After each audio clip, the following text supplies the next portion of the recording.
രാവിലെ എണീറ്റ് ഒന്ന് ഓണായി കിട്ടാൻ ഇങ്ങനെ കുറച്ചു നേരം ചിന്തിച്ച് നിൽക്കുന്നത് വളരെ നല്ലതായിരിക്കും. എനിക്ക് ഒരുപാട് കാര്യങ്ങൾ ചിന്തിക്കാനുള്ളതുകൊണ്ട് പ്രത്യേകിച്ച് ക്ഷാമമൊന്നും വരാറില്ല. രാവിലെ തന്നെ നല്ല മഴമൂടലും നല്ല ചൂടുമാണ് ഇവിടെ. കാലാവസ്ഥയൊന്നും നമ്മളെ ബാധിക്കില്ലല്ലോ, അതുകൊണ്ട് നമുക്ക് എന്നത്തെയും പോലെ ബ്രേക്ക്ഫാസ്റ്റ് ഉണ്ടാക്കാം. അപ്പോഴാണ് അമ്മേൻ്റെ കോൾ വന്നത്. അമ്മയ്ക്കും എനിക്ക് ദിവസം ഒരു 1.5 മണിക്കൂർ സംസാരിക്കാനുള്ള കാര്യങ്ങൾ എന്തെങ്കിലുമൊക്കെ ആയിട്ടുണ്ടാവും. ഇനി നിങ്ങൾ കാണാൻ പോകുന്നത് എക്സ്പേർട്ടിൻ്റെ തേങ്ങ പൊട്ടിക്കലാണ്. ഒരു 10,000 അടി അടിച്ചിട്ടാണ് കേട്ടോ ഇപ്പോഴെങ്കിലും തേങ്ങ പൊട്ടിയത്. ഇന്ന് നമ്മൾ ഉണ്ടാക്കാൻ പോകുന്നത് ദോശയാണ്. എനിക്ക് ഒട്ടും ഇഷ്ടമില്ലാത്ത പരിപാടി. എത്ര നേരം എന്ന് വെച്ചാൽ ഇങ്ങനെ വട്ടം വരച്ചുകൊണ്ടിരിക്കുക. പണ്ടൊക്കെ ആണെങ്കിൽ അമ്മ നല്ല ചൂടോടെ ചുട്ട് പ്ലേറ്റിലേക്ക് ഇട്ടുതരും. അത് തിന്നുക, പാത്രം പോലും കഴുകാതെ എണീറ്റ് പോവുക. എന്തൊരു രസമായിരുന്നു ആ ഒരു കാലം. അങ്ങനെയുള്ളൊരു കാലത്തിനെക്കുറിച്ച് ഞാൻ ഇടയ്ക്കിടയ്ക്ക് ഓർക്കാറുണ്ട്.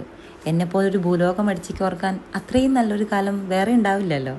മടിച്ചായതുകൊണ്ട് തന്നെ അവരെ കണ്ടുപിടിക്ക് ഇവരെ കണ്ടുപിടിക്കുന്നൊക്കെ എന്നോട് പലരും പറഞ്ഞിട്ടുണ്ട്.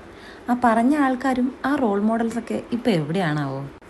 തക്കുടി ഇന്ന് വളരെ ഹാപ്പി ആയിട്ടാണ് ഉറങ്ങിയണിട്ടത്. എന്ത് പറ്റിയാവോ. ഇതിവിടുത്തെ ചേട്ടൻ രാവിലെ നടക്കാൻ പോയപ്പോൾ വാങ്ങിക്കൊണ്ട് വന്ന കറിവേപ്പിലയും മാങ്ങയാണ് കേട്ടോ.